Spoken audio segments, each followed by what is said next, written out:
One of the topics many people around the world are hoping to see brought up between President Trump and Theresa May at the G20 summit is the heartbreaking case of Charlie Gard. And our next guest had to fight for his own daughter at the beginning of her life. Former presidential writer for President George W. Bush, Ned Ryun, joins us now. Ned, good to have you here. Thank you. And I know this hits close to home for you, and this is such an emotional story, just to give people a sense of what we're talking about, because it's really received a lot of national attention. Right. This 11-month-old boy over in the UK has a terminal disease, was put on life support.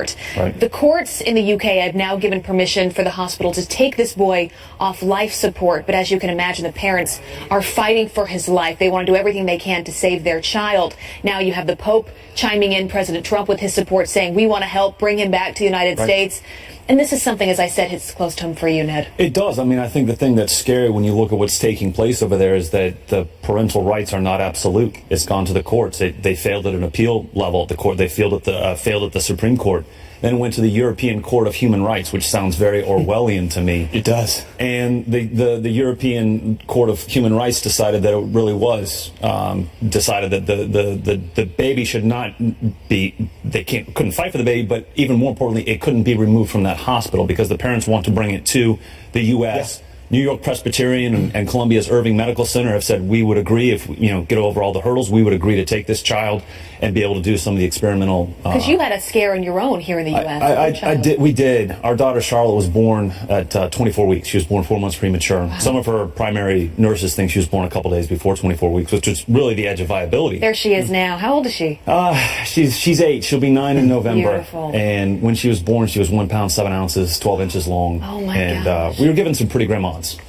Pretty grim odds on just her long-term health, that there could be brain damage, that she would have long-term health problems. And, 3 times, and the doctors were doing their job. And I give them credit. They were doing their job. They were wanting to give us all the angles.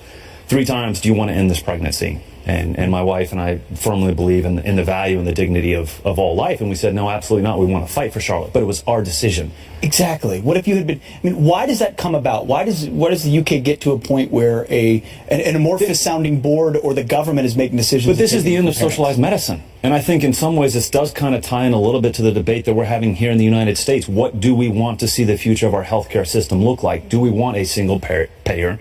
Or do we want where we still have the ability and the right to make our own health decisions, including parents making those decisions for their children? And, I actually shared with a friend a couple months after Charlotte was born, and we were at the point where we knew she was going to be fine. We knew that we're not going to be any long-term disabilities. But I said, I think what the future looks like, and we have to be very careful of, this might not be my decision, my wife's and my decision in the future. It might be decided by a board who will say, you know what, this doesn't make sense. We are not going to spend hundreds. It's not cost effective. It's not cost effective because it costs us hundreds of thousands of dollars to save one life. But we're talking about a life, though, Ned. Exactly. Right, we're talking about a life and real emotions. A dollar value on a human life. Yeah. There is no way to do that. And so, but the end goal at some point is, if we go down that path, you will have boards, you will have commissions saying, you know what, it's not in our best interest, the costs don't make sense, we're not going to agree that the doctors in the hospital can care for these children, because the prospect is not, a good one. If Charlie were to come here to the United States to get help, how would his situation be different than how it was in the UK? Well, it gives the parents the ability to say, we will pursue this experimental treatment. Give it a shot. We'll give it a shot. I mean, again, the odds are pretty grim as they are, but at least give them a shot to say, we're going to fight. It's your right. You can try this experimental treatment.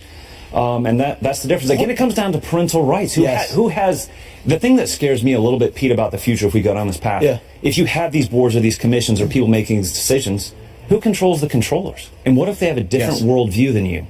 Yeah. What if they view life differently than you as just a number and a statistic instead of this a human life of just unfathomable value? It's so true. And in this life, when the chips are down, all you want is a fighting chance, even if that chance is slim. You take that away and a board tells you no, what else do you have? There's nothing you would fight harder for than your own child. And that's true. And the thing that my wife and I have discussed is if there were those listening to the odds that we were given, even the night before Charlotte was delivered with an emergency C-section, those odds were pretty grim. Yeah. But we said, we're going to do it because we would at least give Charlotte a chance to live. And you know what?